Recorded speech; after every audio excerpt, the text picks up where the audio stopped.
The porch light cast a pale amber glow across the front steps of the old Colonial house, the kind of warm light that usually meant safety, but that night it felt like a spotlight on a crime scene waiting to happen. My fingers clutched the folder of documents so tightly the edges cut into my palm. It was the same contract my father had tried to push on me all week, the one that would sell the house my grandmother had spent her entire life building. Behind me, I could hear the uneven thud of my father's boots against the wooden floorboards, slow and heavy like a warning. The smell of whiskey filled the night air as he stepped out onto the porch. Robert Miller was 62, broad-shouldered from years of construction work, but what made him dangerous wasn't his size. It was the way his anger simmered, like a boiler about to burst. In his hand, the contract was a wrinkled mess, his knuckles white around it. "This house is the last thing she left us. I won't sell," I said. My voice trembled, but I forced the words out anyway. His jaw locked, the muscle twitching beneath skin flushed red from drink. "You'll do what I say." His words came out like gravel grinding between his teeth. The night outside was still. Even the crickets seemed to go silent. I felt my heart beat through the fabric of my shirt as he stepped closer. He towered over me, smelling of bourbon and frustration. "You think you're smarter than me?" he said, his voice low but sharp like a blade pressed against my throat. "You think you can take what's mine?" "It's not yours," I whispered. "It's hers. And now, it's mine." For a split second he froze, and in that stillness I saw it the line he had never crossed before. Then it vanished. His face twisted, the veins in his forehead standing out, and before I could step back, his fist rose and came down hard. The sound came first, a dull, brutal crack that split the quiet night in half. Then the pain bloomed like fire across my cheek. The world tilted. My body slammed against the steps, the edge of the stone biting into the back of my skull. Warm blood rushed into my mouth, iron and salt filling the space where breath should have been. His shadow fell over me like a dark wall. I tried to sit up, but the porch spun. The crickets came back louder, and my heartbeat pounded in my ears. "This house is mine," he hissed. "Everything she had was mine. You're just living here on borrowed time." I wanted to scream, but the sound came out broken, half air, half sob. Across the street, a light flicked on. Curtains shifted. A neighbor's security camera caught the glint of the porch light. Robert noticed. His head snapped toward the movement. He cursed under his breath, but his stance didn't soften. "You brought this on yourself," he muttered. My hand shook as I reached into my jacket pocket, fingers fumbling with my phone. The screen smeared with blood as I pressed 911. "This is 72 Meadow Lane," I whispered. "My father?" He hit me. "Please send someone." The operator's voice was steady calm, asking if I was safe. I looked up at the man who raised me and whispered no. Far off in the distance, sirens wailed, growing louder, threading through the still Vermont night. My father started pacing like an animal cornered. He muttered curses, running a hand through his thinning gray hair. The cold air burned against the swelling on my cheek. I pressed my palm to my face and felt the heat radiating from the bruise.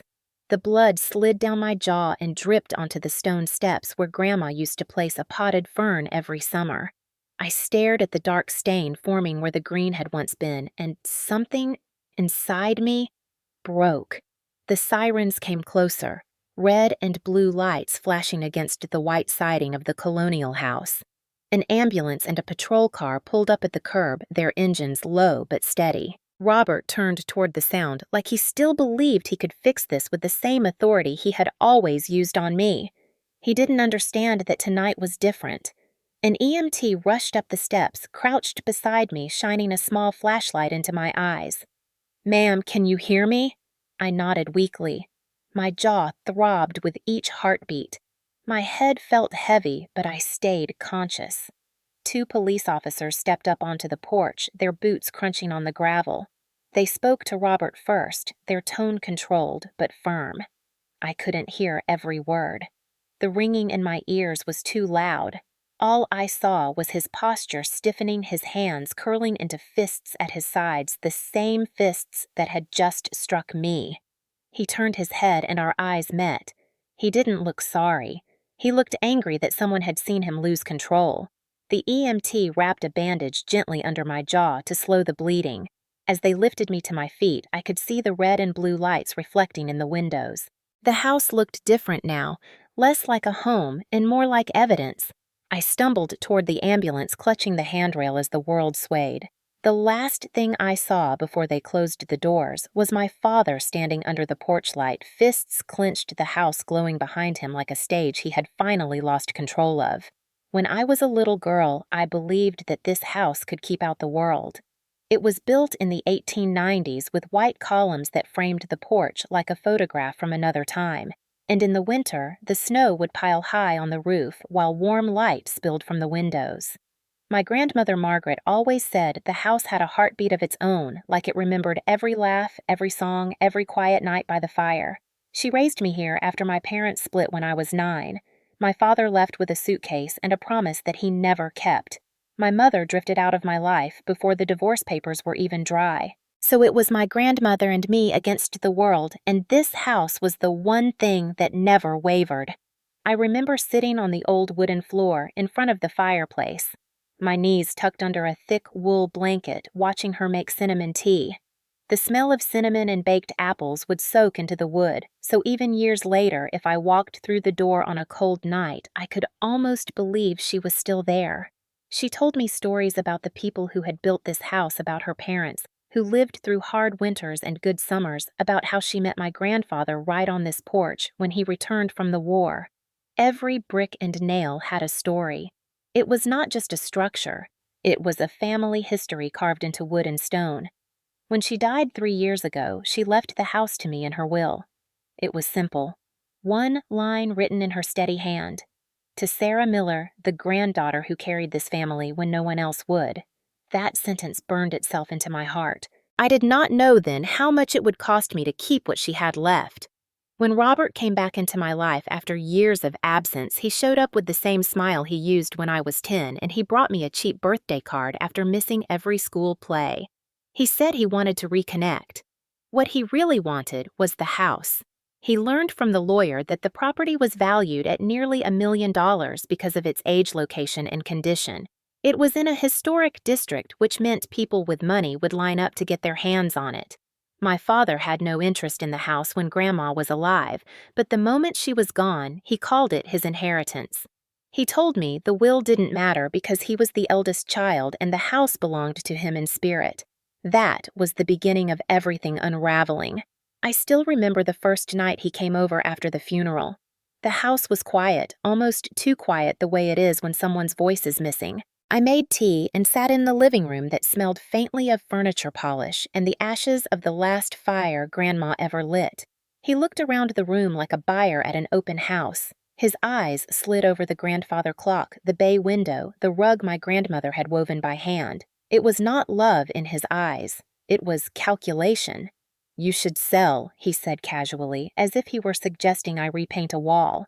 "It's too much house for one person. You can get out of this town, start over. You're not cut out to take care of something like this." I didn't say anything then. I only looked at the fire and felt the familiar ache settle behind my ribs. He left that night without hugging me. Over the next few months, the visits became more frequent and the suggestions less polite. He brought a real estate agent once and walked them through the house without even asking me. I watched from the top of the stairs as he talked about square footage and original flooring like he was the owner. That was when I understood how serious he was. But for me, this house was not for sale. It was where I learned how to stand on my own 2 feet. It was where I wrote my first story at the old oak desk by the window upstairs. It was where I heard my grandmother's voice on sleepless nights, reminding me that I mattered even when everyone else forgot. I spent almost my entire childhood inside these walls. I built forts under the dining table. I fell asleep to the sound of the wind pushing against the old glass panes. I helped Grandma sand and paint the porch railings every summer. We planted lilacs in the yard that still bloom each spring. She used to say that if you take care of something, it remembers. I wanted to honor that promise. Robert didn't understand any of it. To him, it was just a house with a dollar sign attached. He didn't see me as a person with roots in this place.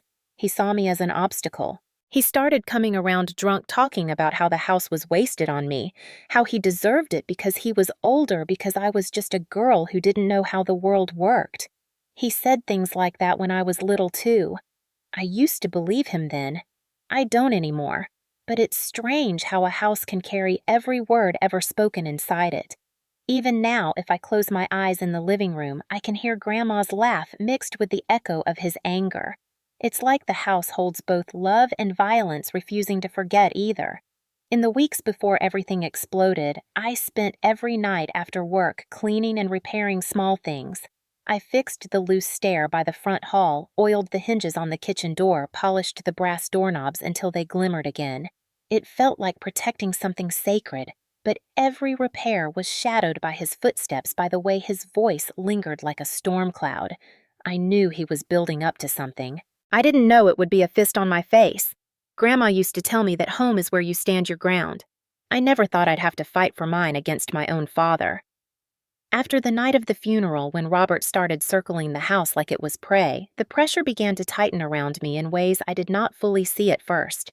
It started with his voice, a steady drumbeat of casual remarks about how someone like me could not handle an old house like this. At first, it was once a week, then it was every day. He would stand on the porch with his hands in his jacket pockets, his eyes squinting as if he already owned the place, and say things like, "You know you can't afford the taxes forever," or "Houses this old fall apart fast if you don't know what you're doing."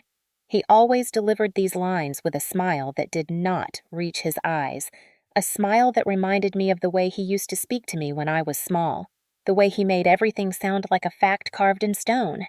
But the real shift came when the warnings turned into threats disguised as fatherly advice. One cold afternoon in February, he appeared without warning. He let himself in with the spare key Grandma had once given him for emergencies. The door creaked as he walked into the kitchen like he owned it, dropping his gloves on the counter, brushing snow from his shoulders. "You know, Sarah," he said, his tone almost casual, "if this house ends up rotting because you can't keep up with it, the city might seize it. Or worse, someone else might take it from you." I told him to give me back the key. He laughed in my face, the sound harsh and hollow. "You're living in my house," he said, stepping closer. "I don't need a key from you." That was the first time he called it his house out loud. It would not be the last. Over the next few weeks, he shut off the power twice. Not because he controlled the account, but because he called the company and claimed there was fraud on the bill. It took hours each time to straighten things out. When I changed the locks, he called me dramatic. When I threatened to call the police, he said, "They'll just laugh at you. I'm your father." That line stuck to me like oil on skin. Every time I heard his voice, my chest tightened. The house that once felt like a sanctuary began to feel smaller. The old wooden beams seemed to echo his threats. At night, I lay in the upstairs bedroom listening to the wind rattle the shutters, and it was not the wind that frightened me. It was the sound of his truck idling at the end of the street. He thought I would break quietly, but I didn't. I started keeping a notebook by my bed, writing down every incident. March 3rd, power cut. March 10th, front gate lock broken. March 17th, his voice outside at 2 a.m., calling me a thief. It became my silent way of fighting back, even as fear dug deeper into my ribs. He began calling me on the phone in the middle of the night. Sometimes he said nothing. Sometimes he repeated the same words over and over again. "You're just a tenant in my house." He knew how to twist the knife. The house began to change in my mind. The walls I had painted with Grandma now held the echo of his threats. The old stair creaked differently, like it was carrying weight it was never meant to hold. I tried to act as if everything was normal, to go to work, to fix the porch railing, to keep the lilacs in the yard alive. But each time I came home, something small was wrong. A window slightly open that I knew I had closed. A footprint in the fresh snow by the shed, the back fence unlatched. He was trying to remind me that no matter what I thought, he could walk into this house whenever he pleased. The worst night came in early April. I returned from work to find the garage locked from the inside. When I finally pried it open, the breaker box had been flipped. He was standing at the bottom of the porch steps when I turned around, leaning against the railing with that half smile. "What did I tell you?" he said softly. "This house needs someone who can handle it. That's not you." I told him to get off my property. He laughed again, a dry, bitter sound. "My property," he corrected. "I should have called the police that night." But he was my father, and even though I hated myself for it, part of me still thought he would stop short of hurting me. That illusion would not last. He started leaving letters in my mailbox unsigned, but obviously his. One read, "Houses like this get swallowed by banks when little girls can't keep up." Another simply said, "This ends when you sign." The more I resisted, the more unhinged he became. He called my boss at work and told him I was unstable. He tried to speak to neighbors and tell them I was planning to flip the house for profit. He wanted to isolate me, make me small. He had done it before when I was a kid. Only then it was with silence and neglect. Now it was with power and cruelty. My older brother Mark had once been on my side. After Grandma's funeral, he said, "She wanted you to have the house.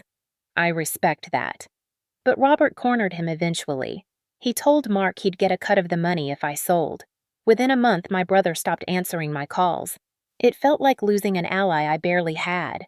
By late spring, I woke each morning with the same dull dread in my chest. The house I had loved now carried the weight of his presence even when he wasn't there. The shutters rattled with his threats. The old wooden porch groaned like it remembered his boots. Even the lilacs smelled sharper, like they knew something ugly was growing nearby. Every day felt like walking through a home that was no longer safe. But I did not leave. I would not leave. This house was mine, not because a lawyer said so, but because it was the one place in my life that had ever felt like I belonged. He could cut power brake locks, twist words, but he could not erase the history built into these walls. He thought he could suffocate me into giving it up. What he did not understand was that this house was the only thing that kept me standing. I began to prepare myself quietly and carefully because I knew something bigger was coming. It was only a matter of time before the pressure turned into violence, and when it did, I would need more than memories. I would need evidence. It happened on a warm Saturday morning in late April, the kind of morning where the sun filtered through the maple trees and the air smelled faintly of lilacs. It should have been peaceful, but I woke up with a pit in my stomach, a feeling I had learned to trust. When I walked down the stairs, I saw Robert's truck already parked in the gravel driveway, sunlight bouncing off the hood. I knew that when he arrived unannounced, something ugly followed. The front doorbell rang twice, sharp and impatient. I opened the door to find him standing there in a pressed jacket, his hair combed back, his jaw tight. Beside him was a woman I had never seen before, holding a clipboard and a leather bag. "Good morning," she said in a polite, practiced tone. "I'm from Maple and Birch Realty. We're here to finalize the paperwork." The words hit me like ice water. Robert stepped past me as if he owned the house, his boots echoing against the hardwood floor. He gestured for the woman to follow. "I told you," he said smoothly, "it's time. We've got a great offer, and this is the smart move." I closed the door behind them and forced my voice not to shake. I didn't agree to anything. His jaw twitched. "You don't have to agree. You just have to sign." The agent shifted uncomfortably, clearly sensing the tension. She glanced at me, then at the folder in her hands. "Sir," she said carefully, "she does need to sign." He ignored her completely, striding into the dining room where the sunlight cut through the lace curtains and painted thin stripes across the oak table. I remembered shelling peas with Grandma on that same table when I was little. Now it was covered in documents. The agent opened her folder, pulling out a thick contract with small print that bled across the page like a trap. "This is an incredible opportunity," she said softly to me, trying to mask her discomfort with sales language. "The buyer is offering well over the asking price because the house is in such good condition." My hands tightened into fists at my sides. "I'm not selling," I said quietly. "I never agreed to this." Robert slammed his palm against the table so hard that the papers fluttered. "You're being stupid," he barked. "You think you can handle this place alone? You'll end up drowning in bills. I'm saving you from yourself." The agent stepped back, her eyes flicking nervously toward the door. "Maybe we should reschedule. she suggested, but Robert rounded on her. We're not rescheduling, he snapped. She's signing today. I felt something hot rise in my chest. Fear and anger tangled together. For weeks, he had been chipping away at me with power cuts, threats, and manipulations, and now he had escalated to a public performance. He wanted me cornered. He wanted a witness to my submission, but I was done bending. I pushed the contract across the table toward him with a single sharp motion. No, I said clearly. I am not signing this. He stared at me for a long second, his eyes narrowing like a fuse burning down. Then he laughed low and bitter. You think you have a choice, he said softly, almost a whisper. You don't. You never did. His words made my skin crawl. I could feel the weight of his voice the same way I felt the weight of his hand on my cheek weeks earlier. He leaned closer, his breath sour with whiskey, even though it was only 10 in the morning. If you don't sign, he whispered, I'll make you regret it. The agent took a step toward the door, realizing she was standing in something dangerous.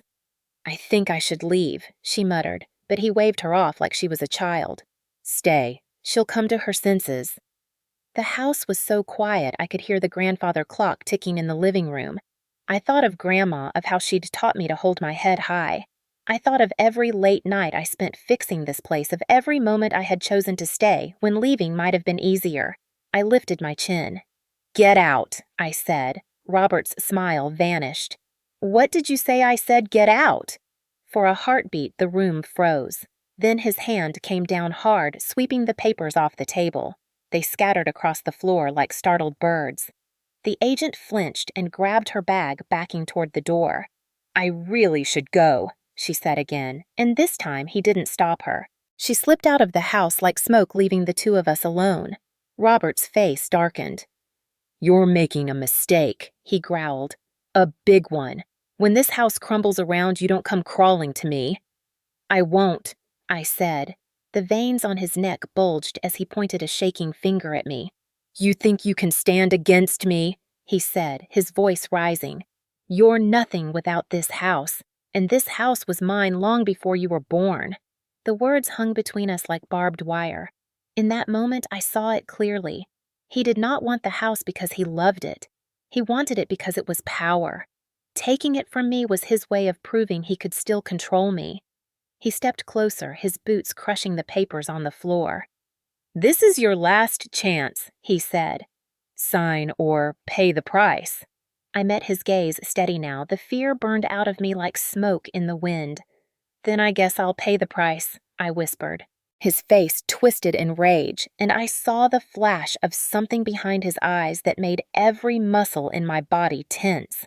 I knew exactly what was coming even before he raised his hand. That night would become the hook of everything that followed the night when pressure turned into violence, when the idea of control became a fist. But in that moment, I only felt the cold certainty that this man was no longer just my father.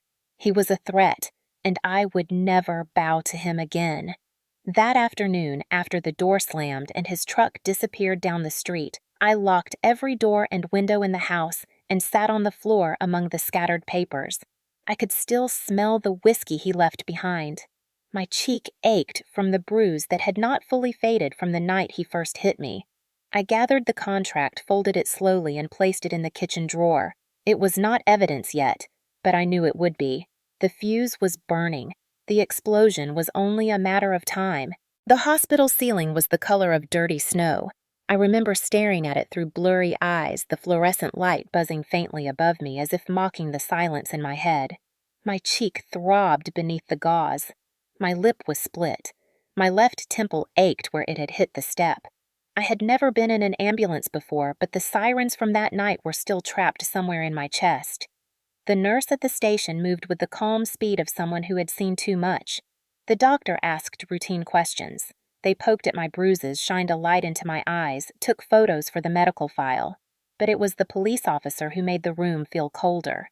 He stood near the curtain with a notepad, his voice practiced detached, like this was just another incident in a long night. Miss Miller, he said, do you want to press charges? I opened my mouth, but the answer got stuck somewhere between fear and exhaustion. I told him what happened, the blow, the blood, the neighbor's voice, the sirens. He nodded, jotting things down without looking up. I noticed the way his pen slowed when I said Robert was my father. I had lived in this town long enough to know how that sounded. Small towns are tangled webs of names, favors, and unspoken rules. Robert Miller had spent decades in construction here. He drank with the local sheriff on Friday nights. He fixed porches for half the street. He was one of those men people thought they knew. So when I saw the way the officer's shoulders shifted, I understood. They would file it. They might even warn him, but they would not protect me. Not really. That realization sat in my gut like ice water. After they left, I lay on the hospital bed with the blanket pulled to my chin, staring at the ceiling until my jaw clenched from holding everything in. Something inside me shifted that night. It wasn't just fear anymore. It was clarity. If I wanted to survive this, if I wanted to keep my grandmother's house, I could not rely on anyone else. I needed proof. I needed to build something no good old boy connection could sweep under a rug. I was discharged the next morning with painkillers, a swollen cheek, and a bruise that would bloom dark purple by sunset. When I got home, the house felt different. Not just haunted, but watching. Like the walls knew what had happened on those steps. Like they were waiting for what came next. The sun slanted through the kitchen window and hit the old farmhouse table, highlighting the dent where his fist had slammed the surface. It made me sick to my stomach, but it also made me determined. I opened the drawer where I'd shoved the real estate contract. I held it in my hands for a moment, the paper still creased from the night he threw it. That paper would never be signed. Instead, it would become part of the case against him. That was the first moment I thought of the word case. The first moment I accepted that this was war. I started with the security camera. Mrs. Jenkins had mentioned years ago that she and her late husband had installed a camera on their porch after a break-in scare. It faced the street, and I had a gut feeling it caught everything. My cheek was still throbbing when I knocked on her door that afternoon. She opened it slowly, eyes widening when she saw me. "Oh, sweetheart," she whispered. "I saw it all. Are you all right?" I nodded, though it was a lie. "Mrs. Jenkins," I said softly, "I need your help." She didn't hesitate. She led me inside down a narrow hallway to the small monitor above her washer and dryer. She rewound the footage until we both saw it. Robert standing over me, the blow, the way I felt the porch light flickering in the night. My stomach twisted at the sight of my body hitting the steps. She put a hand on my shoulder and whispered, "This isn't your fault." Her voice cracked a little the way someone's does when they've lived long enough to know the patterns of cruelty. She handed me a flash drive without me asking. "Take it," she said. "If the police don't do their job, someone has to." That night, I sat in the living room with the curtains drawn, the house silent except for the tick of the grandfather clock. I plugged the flash drive into my laptop. The footage was clearer than I expected. There was no mistaking his face, the raised fist, the force of it. No one could twist this into something else. That image burned itself into my memory, but I knew one video wasn't enough. If I wanted to stop him, I needed more. Over the next few days, I documented everything. The bruises, the swelling, the painkillers with the date. I took photos in the mirror, even though it made me sick to look at myself like evidence. I saved every voicemail he left, including the one from the night after the attack when he slurred, "You made me do this. You pushed me." I printed the threatening notes he left in my mailbox. I even photographed the cut wire to the porch light he'd tampered with a month before. It all went into a thick manila folder that I kept hidden inside the hollow panel behind the laundry room wall. Grandma had shown me that hiding spot when I was 10, back when I used it to store drawings and fairy tales. Now it held bruises and threats. I called a lawyer in Burlington whose name Mrs. Jenkins had whispered like a secret. She said this woman had handled cases no one else wanted to touch.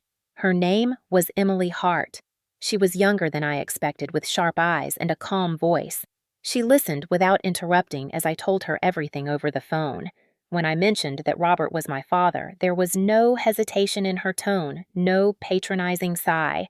She simply said, "Then we build a case he can't bury." I met her the next day in a small office with peeling wallpaper and shelves full of legal binders.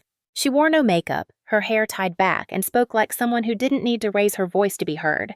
She looked through my folder slowly, carefully, then nodded. "This is good," she said. "But we'll need more. We'll need witnesses. We'll need a paper trail." "I don't know if anyone will speak against him," I admitted. "People like him have a way of making everyone believe they're harmless." "Then we'll find the cracks," she said simply. "Men like him always leave cracks."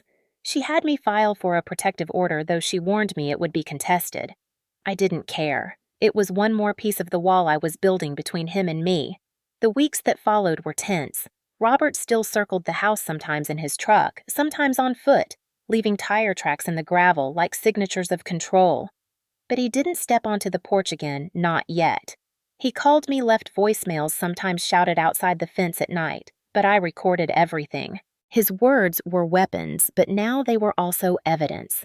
The fear that had once swallowed me whole began to harden into something sharper, a quiet, steady kind of defiance. One night, I stood at the kitchen sink, listening to the wind outside, and realized the house felt different again. It no longer felt like a place he was taking from me. It felt like the ground I was defending. Every nail, every crack in the wall, every creak in the stairs felt like an ally, a piece of my grandmother standing beside me. Emily pushed to fast-track the protective order and began preparing an assault charge. She talked about timelines, statements, court dates. She used words like admissible and precedent and liability. I clung to them because they were stronger than the fear. They meant this wasn't just a story whispered in the dark. It was a record. It was real. I returned to work part-time, but every night I came home and checked the locks twice. I set up my own cameras around the house, one facing the front porch, one by the garage, one aimed at the back fence. The first time I watched his truck idle at the end of the street from my laptop screen instead of my window, I felt something shift. Power was no longer entirely his. It was a small thing, but it mattered. Mrs. Jenkins checked on me almost every day. She started bringing over pie like she used to when I was little, but this time it wasn't about sweetness. It was about solidarity. She told me about her late husband, about the ways people like Robert hid behind handshakes and polite smiles. "They count on people staying quiet," she said. "Don't be quiet." So I wasn't. I met with Emily again and gave her everything I had gathered. She smiled a little when she saw the footage and the growing pile of evidence. "He's going to panic," she said. "Men like him always do when they realize control is slipping." Her words came true sooner than I expected. 2 weeks after the attack, Robert appeared outside the gate, his truck idling, his eyes scanning the house like it belonged to him. But this time, I didn't hide behind the curtain. I turned on the porch light, stepped into the doorway with my phone recording, and stared straight at him. The way his jaw clenched told me he could feel the ground shifting. He shouted something I couldn't hear over the engine, then drove off. The fear was still there, but it had a different shape now. It wasn't a chain around my neck. It was a warning bell in my blood. Something big was coming, but I wasn't helpless anymore. I had evidence. I had a lawyer. I had a neighbor who saw the truth. And most of all, I had the house. It wasn't just a home now. It was a fortress. Mrs. Jenkins had lived across the street for more than 40 years. She had known my grandmother longer than I had been alive. She was the kind of woman who noticed everything but rarely spoke unless it mattered. I still remember the morning she knocked on my door after the incident, wearing her knitted shawl, her gray hair tucked neatly behind her ears. She held a small plate of scones like it was any other neighborly visit, but her eyes carried the weight of what she'd seen that night. I invited her in, and she sat at the kitchen table, the same table Robert had slammed his hand on not long ago. She placed the plate down gently and folded her hands together. "Sarah," she said softly, "I've lived across from this house since your grandmother bought it. I saw you take your first steps in that front yard. I've watched the good and the bad, and I saw what he did to you that night." The air in the kitchen felt heavy. I had been preparing myself to fight alone, but hearing those words cracked something open in me. She leaned forward. "I saw it all on my camera, yes, but I also saw it with my own eyes. He looked at you like you were something to break." My throat tightened. It was different from hearing it from the lawyer or the police. This was someone who had known him when he wore a different face, someone who had watched this story stretch across decades. "I'll testify," she said, and for a moment I just stared at her. She didn't hesitate. She didn't flinch. If it comes to that, she continued, I'll tell them exactly what I saw, and I'm not the only one. Those last words landed like a stone thrown into still water. I frowned. What do you mean? She sighed, a sound like old wood creaking. You're not the only one he's scared. He's been loud for years, Sarah. Not always with fists, but with the way he talks, the way he acts. Some folks won't speak out, but some will if you ask. It was the first time anyone had hinted that Robert's shadow extended beyond our front porch. It made sense. Men like him rarely turned into monsters overnight. They built their kingdom one intimidation at a time. She told me about a handyman who had once done work for him and had a fight over unpaid bills, about a woman 2 blocks away who said he cornered her at the grocery store when she didn't support his petition to rezone a property, about how after a few drinks he'd brag in the diner about how no one could touch him because everyone owes him a favor. I sat in silence as she spoke. Each story was another fracture in the image he had built around himself. Each fracture was an opening. When I told Emily, my lawyer, she leaned back in her chair with that quiet, measured look she always wore when a door had just opened in her head. This is good, she said. People like Robert depend on silence. If even one person steps forward publicly, others might follow. She was right. The next day, I walked down the street with a small notebook in my bag and a heart beating hard against my ribs. I spoke to people I'd known since childhood, people who used to wave at Robert as if he were a pillar of the neighborhood. Some shut the door softly and said nothing, but some didn't. A retired mail carrier told me about the time Robert threatened him for delivering a late notice on a tax bill. A woman who ran the corner store said he once slammed his hand on her counter when she refused to give him a discount. A teenager who mowed lawns said Robert cursed at him for cutting too close to the property line. None of these incidents were enough alone, but together they painted a picture. A man who thought rules bent around him. A man who wore a friendly mask to the world and took it off behind closed doors. Each conversation I wrote down carefully, word for word. Emily called it corroboration. I called it pulling threads. Every thread made his mask weaker. At night, I walked past Mrs. Jenkins's porch. She always waved even when she didn't come over. Her light stayed on later than usual, like a quiet promise that I wasn't alone anymore. The day the detectives came to take her official statement, she didn't wear a hint of fear. She stood in her living room with its floral wallpaper and porcelain cat figurines and told them exactly what she saw. Her voice was steady, almost defiant. He didn't just hit her, she said. He meant to hurt her. He's been pushing her for months. I've watched it happen. The younger detective scribbled everything down. The older one just listened, but I saw something shift in his face. Small towns run on stories. When someone like Mrs. Jenkins speaks, people listen. A few days later, another neighbor called me. Then another. It was like pulling a stone from a wall and watching the whole thing loosen. One man, Hank, from the hardware store, told me Robert had once threatened him over a loan. Another neighbor admitted that she always turned on her porch light when his truck idled near my house at night because she was afraid of what might happen. None of them had stepped forward before, because Robert had always seemed untouchable. But seeing the ambulance, the flashing lights, and hearing about the video changed something. Fear had a new direction now. It wasn't just mine. It was his. Emily collected each statement like puzzle pieces. She called it building a network of witnesses. I called it light breaking through cracks in the dark. She said, "This will make the DA take the case seriously. They can't pretend it's a family dispute anymore. It's a pattern." While the legal wheels turned, Robert grew louder. He started showing up at the gate more often, shouting about how I'd ruined his life. He called me a liar, a traitor, every word dripping with venom. But I didn't flinch anymore. I filmed everything. When the police came to warn him to stay away, he laughed in their faces like he still believed nothing would touch him. But the look in the officer's eyes wasn't quite the same as before. Whispers spread. Small towns are good at that.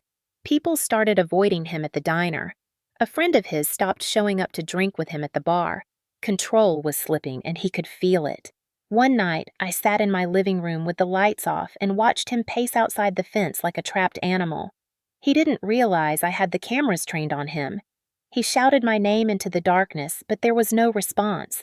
Only the quiet click of my recording app and the soft creak of the house settling around me. I was no longer the frightened daughter who froze under his voice. I was the woman building the wall that would bury his power. Emily filed the updated case with the statements and the video evidence. She said the prosecutor was paying attention now. Assault with aggravating factors. Witnesses willing to testify. It wasn't just me against him anymore. It was the neighborhood. It was the truth laid bare. The night Mrs. Jenkins came over after giving her formal testimony, she brought hot tea and a quiet smile. "You know," she said softly, "your grandmother was the kind of woman who made people feel safe. That house of yours isn't just yours. It's part of this street." He tried to take that away, but now people remember what it stood for. I sat across from her with my hands wrapped around the warm mug. For the first time in months, my heartbeat slowed just enough to feel something like hope. I could still hear his threats in the background of my mind, but they didn't echo the same way anymore. They sounded smaller. We talked until the kettle went cold, not about the case, but about the lilacs blooming outside, about Grandma's stubbornness, about how some houses hold their ground no matter what storm hits. When she left, I stood at the window watching her cross the street, the porch light glowing around her like a halo. I realized then that the story had shifted. It was no longer just about me being trapped in this house. It was about all of us standing up to a man who had believed he was untouchable. He was about to learn what happens when silence ends. The morning they came to arrest him began like any other, gray and quiet, with mist rolling low over the trees and the scent of wet earth hanging in the air. I stood at the kitchen sink with a chipped mug of black coffee in my hand, staring out at the driveway where his truck had sat so many nights like a predator waiting in the shadows. This time it was empty. My heart was steady in a way it hadn't been for months. Emily had called the night before and said the prosecutor had finally signed the warrant. Tomorrow, she'd said, her voice calm, but with a sharp edge underneath, "They're going to take him in." Those words stayed with me all night. For so long, he'd seemed untouchable, hidden beneath the armor of familiarity and small-town connections. But evidence doesn't care about handshakes. Evidence speaks. The flashing lights arrived just after 8. I heard them before I saw them, the low hum of engines pulling up the gravel road, the sound of doors opening. I stepped onto the porch, my bare feet cold against the wood, and watched 2 police cars and 1 unmarked sedan pull up to the curb. The red and blue lights cut through the fog like blades. Mrs. Jenkins's porch light flicked on across the street, and within minutes, curtains were shifting in other windows too. This was the kind of town where everyone noticed everything. For once, their eyes weren't on me. They were on him. I could see the officers gathering their papers, straightening their jackets, talking in low tones. One of them glanced at me and gave a small nod. They didn't need me to speak. My part had already been done. I had gathered the evidence, told the truth, waited. Now the system had caught up to him. The sound of his truck approaching from the east end of the street was so familiar that my stomach twisted out of habit. Old reflexes die slowly. His engine growled as it pulled into the driveway, the same spot where he had leaned out and hurled threats in the dark. He stepped out of the truck with his usual false confidence, squaring his shoulders, still believing nothing could touch him. The moment he saw the cruisers, his stride faltered just enough to betray him. It was small, but I saw it. That was the crack. Robert Miller, one of the officers, called his voice firm and clear. "We have a warrant for your arrest." For a second, he just stared at them, the paper in the officer's hand, the badge catching the morning light. Then he laughed a sharp, ugly sound. "You've got to be kidding me," he said. "Do you even know who I am?" That line, that tired, arrogant line, floated across the street like smoke. Mrs. Jenkins stepped onto her porch. Another neighbor came out onto their lawn. The entire block was awake now, drawn to the sound of his crumbling power. The officer repeated the line, steady and professional. "Turn around and place your hands behind your back." Robert shook his head, muttering curses. "This is ridiculous," he spat. "This is my house. She's lying. She's always been a liar." My fingers curled tighter around the railing of the porch. That was the same voice he'd used my entire life. The same voice that once made me shrink, but this time it didn't make me flinch. Another officer stepped forward, reading the charges aloud. "Assault, violation of a protection order, harassment." The words echoed down the street like thunder. Each syllable was another weight pulling his image down. I saw his face change when they said assault. It was the moment he realized this wasn't just a warning or another bluff. This was real. They reached for his arms. He pulled back instinctively, puffing up his chest like he always did when cornered. But there was no porch he could pace this time, no door he could slam, no daughter to tower over. Only officers and flashing lights and neighbors watching with their arms folded. Mrs. Jenkins lifted her phone. She wasn't filming for gossip. She was filming for truth, the same way she'd handed me that flash drive. "You can't do this," Robert shouted. "She's my daughter. This is my house. I've lived here longer than any of you have worn a badge." He was still talking like the world belonged to him, but the world had changed. Two officers moved behind him, their motions smooth, rehearsed, almost gentle in their certainty. They pulled his hands back, and the click of the handcuffs echoed across the morning. That sound, that single metallic click, was the loudest thing I'd ever heard. He shouted again, twisting, trying to shake free, but it didn't matter. They had him. For the first time, I wasn't the one trapped. He was. I felt something unfurl in my chest, not joy, not triumph, but a quiet, solid kind of relief. A weight I had carried for so long I'd almost forgotten its shape was finally beginning to lift. The neighbors gathered closer to their fences, some whispering, some silent. They weren't watching a stranger. They were watching someone they had smiled at in diners, waved to on porches, shaken hands with at barbecues. And they were seeing the man he really was, the man I had lived under for too long. One officer guided him toward the cruiser. He kept looking back at me, his eyes wild, searching for the fear he used to find there. It wasn't there anymore. There was nothing left to take from me. The door of the police car opened with a low creak. He shouted something I couldn't hear over the noise of the radios. Then they pushed his head down gently like procedure demands and closed the door. The moment the latch clicked shut, the street exhaled. I didn't realize until that moment that I had been holding my breath too. Mrs. Jenkins crossed the street slowly, her slippers brushing against the pavement. She didn't say anything. She just placed a hand on my arm and squeezed once. It was enough. "They're finally seeing him," she said softly. I nodded, unable to speak. The cruiser pulled away, the flashing lights blurring through the fog, and for the first time in what felt like a lifetime, the house behind me didn't feel like a battlefield. It felt like a place that could breathe again. The rest of the day passed in a quiet haze. The town moved like a creature adjusting to new weight. Whispers spread fast. By afternoon, the local news had already picked up the story. "Local man arrested in property dispute turned violent," the headline read. His name in print. My truth made public. At the grocery store, two women whispered but didn't look away when I walked past. At the post office, an old man who had once shared beers with Robert gave me a slow nod, the kind of nod that carried both shame and acknowledgement. The truth had teeth now. It didn't need me to scream to be heard. Emily called that evening, her voice calm but lighter than I'd ever heard it. "It's done," she said. "He's booked. They'll set the court date soon. We'll keep building the case." I stood at the kitchen window with the phone pressed to my ear, watching the porch where it had all begun. The sun was low, casting long shadows across the yard. I thought of Grandma, of her hands in the soil, of the way she always said this house was built to withstand storms. I had doubted her so many times in the past year, but standing there with the street quiet and his truck gone, I finally understood. This wasn't the end of the storm, but it was the first clear sky. That night I walked out onto the porch barefoot and sat on the steps. The stone that had once felt cold and bruising against my back now felt solid beneath me. The air was cool, clean, untainted by the smell of his whiskey. The house creaked softly behind me, old and alive, like it was listening. I didn't need to say anything out loud. The porch knew. The walls knew. My bones knew. This was the day the silence broke. This was the day his power cracked wide open for everyone to see. The courtroom smelled faintly of old wood and coffee, the kind of scent that sinks into walls after decades of trials, secrets, and verdicts.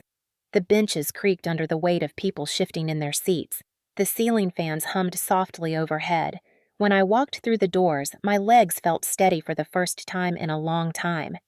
this wasn't like the night of the porch or the long weeks that followed. This was the day everything we had gathered, the footage, the bruises, the witness statements, the months of fear turned into evidence, would be laid bare under the cold, white light of the law. Robert sat at the defendant's table in a dark suit that didn't fit him right. His hair was combed, his hands folded tightly in front of him, but I could see the tension in the way his jaw pulsed. He looked smaller than he ever had on the porch. Maybe it was the way the room stripped away everything familiar from him.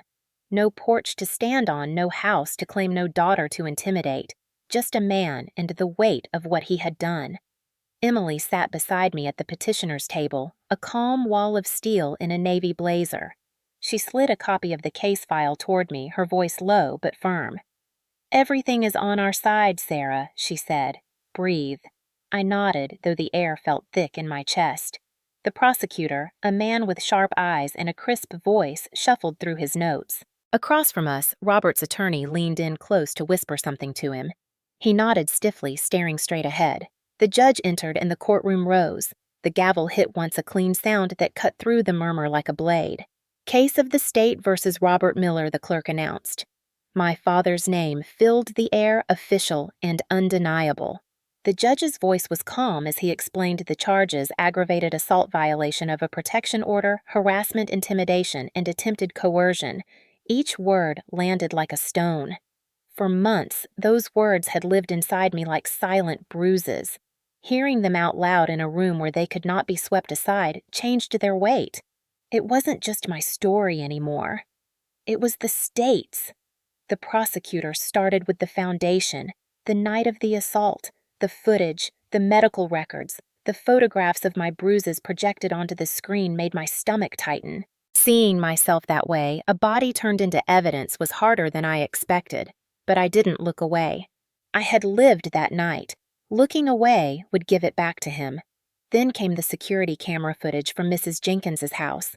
The blow, my body falling against the stone steps, the sound of my voice on the 911 call, the way he loomed over me afterward. The room fell silent as the video played. No one coughed, no one shifted. When it ended, the stillness lingered like fog. The prosecutor called Mrs. Jenkins to the stand. She walked with the steadiness of someone who had already made peace with telling the truth. Her voice didn't shake once as she described what she had seen that night. "He didn't just lose his temper," she said, looking directly at the defense table. "He hit her like he wanted to break her." A murmur ran through the gallery, quickly silenced by the bailiff. The prosecutor walked her through the details calmly, methodically. The defense tried to poke holes, suggesting maybe she had misheard or misinterpreted the situation. Mrs. Jenkins just tilted her head and said, "I've lived across that street for 40 years. I know what I saw." Witness after witness followed. Neighbors, the retired mail carrier, the woman from the corner store. Each person added another crack to the mask Robert had worn for decades. Little pieces of his control fell away with each statement. His lawyer objected frequently, trying to make it seem like personal grudges or misunderstandings. But the consistency of their words was impossible to ignore. The prosecutor then called the medical examiner to explain the injuries. A doctor in a pale gray suit took the stand, pointing to diagrams explaining the bruising patterns, the concussion symptoms, the timeline of healing. His words were clinical, detached, but they carried weight. The judge listened closely. So did the jury. I felt Robert's eyes on me through it all. He stared like he was trying to summon the old fear back into me. But the truth is, fear only works when it's quiet. And here in this room, my fear was speaking louder than him. Emily whispered in my ear when it was almost my turn to testify. "You're ready," she said. And she was right. I took the stand and faced the courtroom. The prosecutor's questions were calm, giving me space to tell the story. I spoke about the night of the assault. I spoke about the years of pressure before it. I spoke about the real estate agent, the contracts, the threats, the nights of silence broken by the sound of his truck outside. My voice wavered a few times, but it never broke. The defense attorney tried to undermine me. He asked if maybe I had misunderstood my father's intentions, if maybe things had been exaggerated in the heat of the moment, if maybe I was overreacting to stress. I looked at him calmly and said, "He hit me because I said no." And in that moment, there was nothing left for him to twist. When I stepped down from the stand, I could feel something change in the air. Robert's attorney's confidence dimmed. My father's stare burned holes in the floor. The prosecutor wrapped up with a quiet force. "This case," he said, facing the jury, "is not about a property dispute. It's not about a misunderstanding. It is about a man who believed he could control a woman with his fists and fear. It is about power, and it is about the moment that power ended." The defense tried to paint him as a man who made one mistake in a moment of emotion. They said words like misunderstood emotional family conflict, but the evidence stood like a wall. It did not bend. After closing arguments, the judge gave instructions to the jury, and they left to deliberate. The waiting was the longest part. I sat in the hallway outside the courtroom, staring at the old portrait of a long-dead judge hanging on the wall. Emily sat beside me in silence. Mrs. Jenkins brought me a cup of water. Every creak of the floor, every passing voice felt like a clock ticking louder. 90 minutes later, the jury returned. We all rose as they filed in. My heart pounded steady and heavy. The foreperson stood and handed the verdict slip to the bailiff. It was passed to the judge, who read it silently before nodding. The gavel hit once. "We, the jury, find the defendant Robert Miller guilty on all charges." The words fell like iron. Robert flinched. His lawyer froze.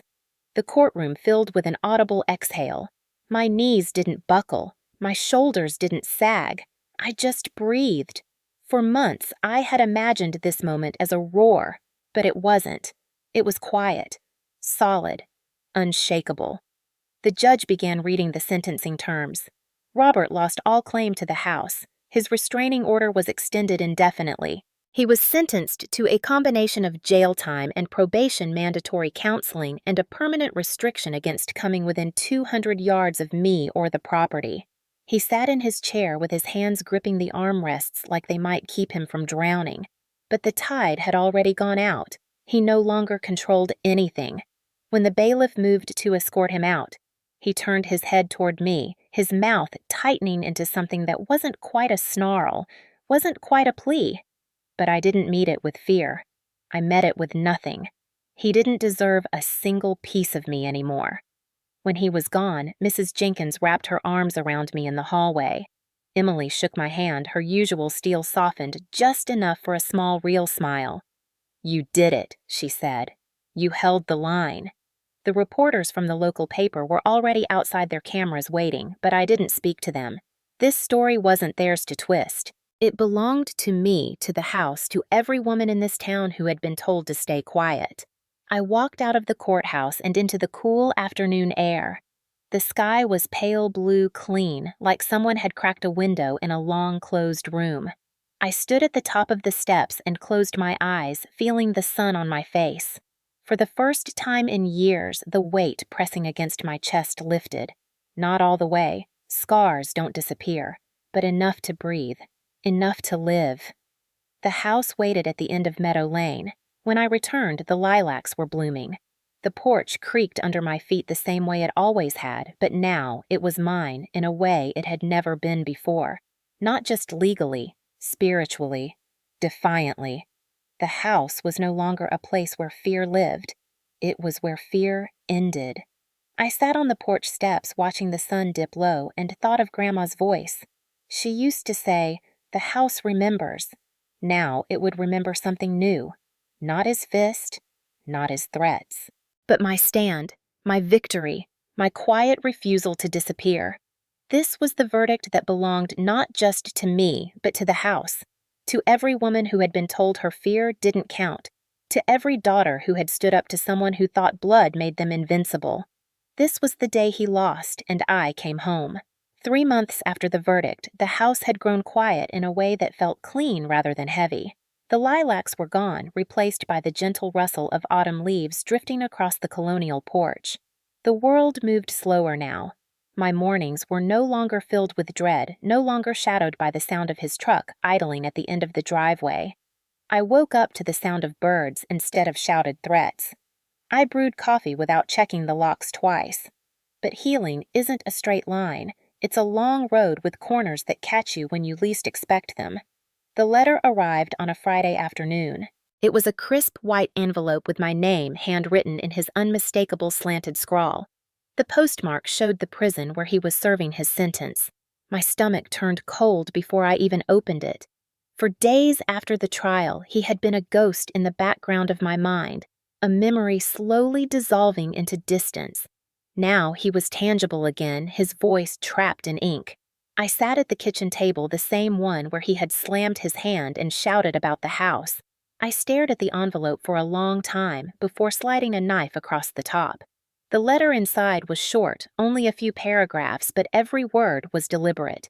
He started with an apology that didn't sound like one. I made mistakes, he wrote, as if hitting me was no different than forgetting to lock a door. He talked about family, about blood, about how he had been drinking too much, about how everything had gotten out of control. He never wrote the words "I was wrong." He wrote the words, "We're still family." Then he asked to see me. "I want to make things right," he said. "We can talk. We can fix this. The house should be ours, Sarah. You and me. We're all that's left." My hands shook, but not from fear this time. From anger that burned cold instead of hot. The kind of anger that comes when someone tries to twist a wound you've already stitched shut. I folded the letter neatly and placed it back in the envelope. I didn't cry. I didn't scream. I just sat in the quiet of my grandmother's kitchen and felt something inside me harden into clarity. He would never understand. He wasn't reaching out because he had changed. He was reaching out because control was gone and he wanted it back. That night, I took the letter out to the porch. The air was sharp with the first bite of fall. The stars hung over the old maple trees the way they always had. I held the letter over the small iron fire pit I had placed near the steps and struck a match. The paper caught quickly, the flames curling the edges inward. His words turned to ash in seconds. The smell of burning paper was sharp and clean. I whispered, "You stopped being my family the night your fist fell." The words didn't echo. They didn't need to. They settled into the wood of the porch the same way the house had absorbed everything else. 2 weeks later, another letter came. This one wasn't from him directly, but from his lawyer. They were attempting to challenge part of the property settlement, arguing that I had manipulated the court. The claim was weak grasping at air, but it was still a thread from the man who had spent his life pulling them. Emily met me at the courthouse to go over the filing. She looked at the papers, then at me, and said flatly, "This won't stand." I trusted her. She was never the kind to offer false comfort. She explained that post-verdict appeals like this were common, especially from people like him. Control didn't vanish easily for men who believed they owned everything around them. But the law was on my side now. He no longer had neighbors to charm or doors to slam. He had paperwork, and paperwork doesn't flinch. The judge dismissed the appeal within 3 weeks, calling it baseless. When the news came in, I didn't celebrate. I just exhaled. Another thread cut. Another attempt to pull me back into his orbit severed before it could even reach me. But he didn't stop there. Over the next month, 3 more letters came, each one shifting in tone. The second was angrier, blaming me for ruining his life, for taking his house, for humiliating him in front of people he called friends. The third was desperate begging for some kind of forgiveness, painting himself as a victim of his temper of alcohol of everyone but himself. The fourth was quiet, written in smaller handwriting, the kind he used when he thought he was being sincere. "You're my blood," it said. "That house is our history. Don't let them take it from us." I stopped reading after that one. I placed all the letters in a shoebox and slid it onto a high shelf in the hall closet. Not as a keepsake, as a boundary. A box for what would never touch me again. Mrs. Jenkins noticed the change in me. She came over one evening with a jar of homemade jam and asked if I was okay. I told her about the letters. She frowned deeply, then set the jar down and said, "He's going to keep trying until he realizes you're not the girl on the porch anymore." She was right. That night, I wrote him a single letter in return. Just one. It wasn't long. It didn't contain emotion or explanation. It said, "You stopped being my family the moment your fist hit me. Do not contact me again." I handed the letter to Emily, and she filed a no-contact motion that made it legally binding. The court approved it without hesitation. Any further contact would violate his probation. That was the final cut. The days that followed felt quieter than they ever had. The weight of his voice, once so loud it filled every corner of this house, was gone. The house no longer felt like a battlefield. It felt like mine. Not because the papers said so, but because I had fought to make it so. One afternoon, while raking the leaves that covered the front lawn, I saw two women from the neighborhood approaching. They were both around my age, women I had known vaguely through town, but never spoken to much. They stopped at the gate, hesitant at first. Then one of them stepped forward and said, "We heard what happened with the letters. We just wanted you to know we're proud of you."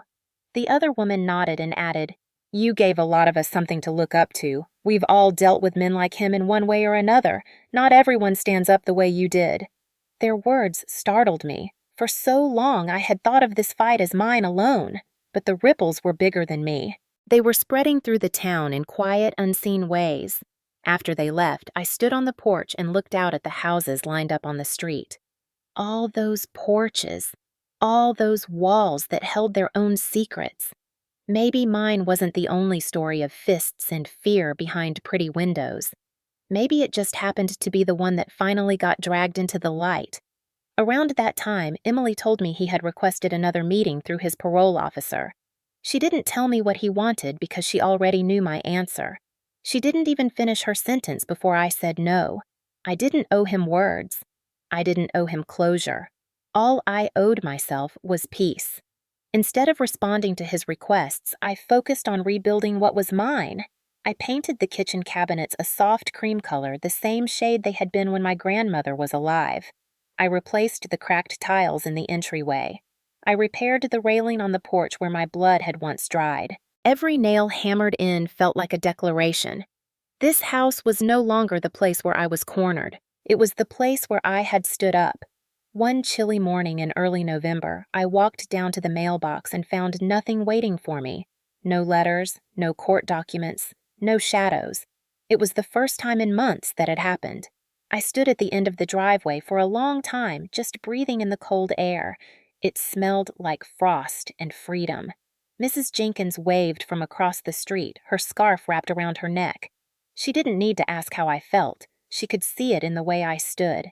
That evening, as the sun went down and the sky turned the color of copper, I made myself a cup of tea and sat on the porch.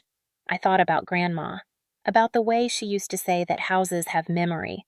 If that was true, then the house had seen fists and threats, but it had also seen strength. It had seen me walk back through its door, not as a victim, but as the woman who took it back. I didn't forgive him. I didn't need to. Forgiveness is for the living, and what existed between us had died the night he struck me. What remained was mine alone, my voice, my house, my quiet, and I intended to keep it. The next day, Emily called to tell me that his parole hearing had been postponed because of multiple disciplinary incidents. He wasn't changing. He was still the same man reaching for control that no longer existed, but he was no longer my problem. That was the difference. I thanked her and hung up, then walked out onto the porch to feel the cold air bite against my skin. It reminded me I was alive. It reminded me I was free. I turned back toward the house, and whispered to the empty air, "He's never coming back here." The walls didn't answer. They didn't need to. They already knew. The first snow of the season arrived early that year, covering the roof and the porch of the Colonial house in a thin layer of white that glimmered beneath the porch light. It was quiet, the kind of quiet that makes you realize how loud your life used to be. The house no longer carried the echo of his footsteps or the sharp crack of his voice. Instead, it was filled with the creak of old wood, the steady hum of the heater, and the sound of my own breathing. It felt different to walk down the hallway now. I had repainted the walls in soft cream, the same shade Grandma had chosen decades ago. I replaced the old photos of him with framed pictures of her garden, the one she had loved more than anything. Every corner of the house now reflected a choice I had made for myself, rather than a memory he had left behind. Healing wasn't grand or loud. It was slow, deliberate, one nail, one brush stroke at a time. I started waking up early each morning to brew coffee and stand at the window looking out at the old maple trees. That ritual had once been clouded with anxiety, watching for headlights, listening for his truck. Now it was a quiet moment between me and the house, the kind of stillness I had spent years craving. Mrs. Jenkins started coming over every Saturday with warm scones and endless stories about her late husband and the way the neighborhood used to be when she was young. She became more than a neighbor. She was a companion who had witnessed the worst night of my life and chosen to stand beside me ever since. One snowy afternoon, she told me, "Your grandmother would be proud of you, Sarah. She'd love what you've done to this place." My throat tightened at those words. For so long, the house had been a battleground. To hear someone call it beautiful again felt like reclaiming oxygen after years of choking. As winter deepened, I made a decision I hadn't expected to make so soon. I cleared out the back parlor and turned it into a small reading room, filling it with secondhand chairs and shelves. Then I began sketching out plans for something bigger. I contacted a local nonprofit that worked with survivors of domestic violence and offered part of the house as a quiet community space. I didn't want to build a shelter. I wanted to build a sanctuary, a place where women could sit, drink tea, talk, or simply exist without looking over their shoulders. The nonprofit agreed to help. Over the next few weeks, volunteers came and helped repaint the room, a soft sage green, laying down new rugs and stringing fairy lights along the windows. The first night we opened the doors, only 3 women came. They sat in silence, at first their hands wrapped around mugs of tea. Then slowly one of them spoke, then another, and another. Their voices were soft, but they filled the room in a way that felt powerful. They didn't need to tell me everything. I already knew that quiet well enough to understand what lived inside it. After they left, I stood in the middle of the room, staring at the soft light and the empty chairs, and for the first time, the house didn't feel like it was just mine. It felt like it had a purpose beyond pain. Outside, snow fell quietly against the old windows. In the months that followed, the space grew. More women came. Some just sat in silence. Some spoke their stories into the air, like they were setting them down on the floor to walk away from them. I didn't always have answers. Most of the time, I just listened. And maybe that was enough. One night in late January, as a storm howled outside and the lights flickered softly, I walked through the house alone after everyone had gone. The air smelled faintly of cinnamon and snow. I ran my hand along the banister where years earlier I had once clutched it to keep myself standing after one of his rages. Now my touch was steady. I walked out onto the porch. The cold air bit at my cheeks and the snow crunched beneath my boots. I looked at the gate, the fence, the streetlights glowing through the mist, and I realized I was no longer waiting for danger to come up the driveway. This was home now, mine, untouched, untaken. The next morning, I found a letter from the nonprofit. They wanted to formally partner with me to create an ongoing program. They called it the Grace Project. They said the house itself carried a story that could help others find courage. I sat at the kitchen table with the letter in my hands and smiled for the first time in a way that didn't hurt. I signed the agreement that afternoon. Mrs. Jenkins brought over a bottle of sparkling cider to celebrate. We sat on the porch wrapped in blankets, watching the snow drift down. She raised her cup and said, "You turned a house of pain into a house of hope." The words landed deep. It wasn't about erasing the past. It was about building something stronger on top of it. In early February, a young woman who had been coming to the house for weeks stopped me on her way out. She hesitated, then said softly, "I left last night. My husband doesn't know where I am." Her hands were shaking, but her eyes were clear. "I came here because I saw what you did. It made me believe I could do it too." She squeezed my hand, then walked into the night. I stood there for a long time after she left the porch light glowing on the snow, thinking about how far I had come from the night of the fist. The house had seen bruises. It had seen blood. But now it was seeing something else, resilience, hope, women standing up instead of being knocked down. I walked through the house one last time that night. I touched the old doorframe, the window seat where Grandma used to read, the fireplace where I had burned his letters. Everything felt steady. I knew the house would always hold the memory of what happened here, but now it also held the memory of survival. That was the legacy I chose to build. As I lay in bed that night, the wind rattled the window softly the way it had for years. But for the first time, I wasn't listening for his truck. I wasn't waiting for footsteps. I was listening to my house breathe. When I closed my eyes, it felt like peace. Real peace. Hard won, not given. The next morning, the sun rose bright over the snowy trees and the Colonial house stood tall and warm. Its history still there, but its future rewritten. I pulled on my coat and stepped outside, breathing in the crisp air, and whispered to the house. "We're okay now." The wind carried the words into the branches and the world moved forward. I wasn't a victim anymore. I was home. When I tell this story, I know some of you out there might be sitting in a quiet house listening with your hands clenched just a little too tight. Maybe you've walked through your own storms. Maybe your voice was once silenced in a home that should have been a refuge. If you have ever felt that kind of fear, that kind of cold weight pressing down on your chest, I want you to hear me clearly right now. You are not invisible. You are not powerless. And you are not alone. I learned that truth the hard way, through bruises, through long nights, through the echo of a slammed door. But I also learned that strength doesn't always roar. Sometimes it's a whisper. Sometimes it's a hand reaching out across a street. Sometimes it's just one word said clearly, no. And that word can change everything. I know some of you have lost homes or fought to keep what mattered. I know some of you have seen people you love turn cruel. You might even be living through it right now. I want you to know that what happened to you matters. Your story matters. It doesn't have to stay hidden behind closed doors. This porch, this house, this story, it isn't just about me. It's about every person who has ever had to stand up to someone who thought blood gave them ownership. It's about everyone who was told to stay quiet and decided to speak anyway. If you're watching this and you feel that lump in your throat, that ache in your chest, I see you. And if no one has said it to you lately, I'll say it now. You matter, your safety matters, your voice matters. So I want to hear from you.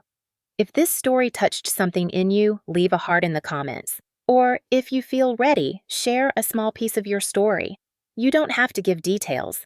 Even just saying "me too" can remind someone else that they are not alone. This community has grown because people like you keep showing up, listening, and reminding one another that pain does not define us. Our strength does. If you've ever stood up for yourself, or if you're dreaming of the day you finally will, this space is for you. And if you're watching from somewhere quiet tonight, maybe wrapped in a blanket with the lights low, I hope you feel a little less alone. Every view, every comment, every shared moment is a ripple. You might not see how far it goes, but I promise you someone does. Someone needed to hear that they can make it out too. If this story moved, you don't just scroll away.